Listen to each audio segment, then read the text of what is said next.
Storm Track Chief Meteorologist Mark Prater in the WIAT Storm Track Weather Center. Guys, it's remarkable to see some of the totals. Now, the forecast model data that we saw said 6 to 8 inches. We're going, hey, that's a little. Did you expect this much, though? Yeah, no, nothing like this. This is historic. I mean, we're looking at spots that haven't gotten snow like this in 40 or 50 years, wow, especially northwest Alabama. Listen to some of these. All right, looking at the most snow, Winston County, Natural Bridge had a foot. And then we had 11 inches in Guin, as well as Haleyville, Sullivan, Hamilton. Also, Lynn, Guin, let's see, Bluntsville had 10 inches. We had 9.5 inches in Brilliant, even 3 inches in Jefferson County in the northern tier of counties. 7.5 inches in not only Gadsden, but also up towards Center in Cherokee County. The list goes on, and that bullseye right across the northern half of our viewing area. Well, tomorrow when the sun comes out, it will be absolutely magnificent looking because the snow is the kind that is the good snow. You can play in it and enjoy it.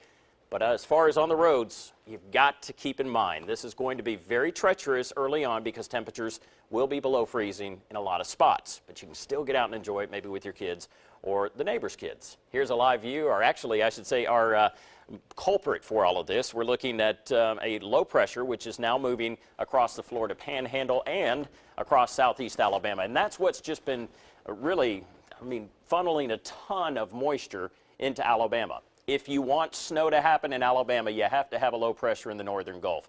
This is very reminiscent of 1993. Now, granted, this is a different setup and not with the wind that we had, but we did have snowfall totals up to a foot to 18 inches around Birmingham back into northeast Alabama when this happened. But you will see that most of us are wrapping up as far as snow falling.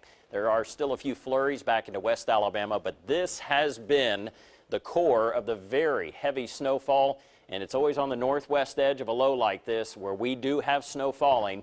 With a deep enough low, it's got enough water to work with. That transition over to snow, it doesn't take long for it to add up. This was a big, heavy, wet snow, and it's still falling around Shelby County, back up into places like St. Clair and Blount counties, Gadsden, Anniston, Cherokee County. You're still getting more snow around Leesburg, Center, Weiss Lake, down to Heflin.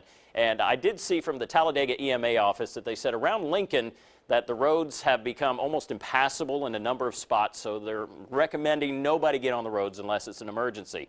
I would recommend that for early tomorrow in just about all of our viewing area. Maybe the southern counties we can stay just above freezing, but the temperatures will continue to go down.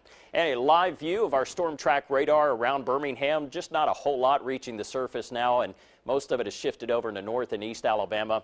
As I mentioned, anywhere from Gadsden over to Hoax Bluff, Piedmont, you're getting some of this snow as well, and that goes right up into Cherokee County. The counties highlighted in pink, that is where we have the winter storm warning in effect until midnight. The counties in blue, that is a winter weather advisory until midnight. All of this will be lifted, but the traffic will certainly be of concern as we get into the morning. Here are the temperatures, though. We're looking at 32 in Birmingham, 31 in Gadsden, 29 in Coleman, and 31 in Hamilton. So a number of spots at or below freezing at this point. And as we get later into the night, these wind chills, you don't want to be stuck in a ditch somewhere. This is what it feels like outside with our temperatures into the 20s and lower 30s, guys.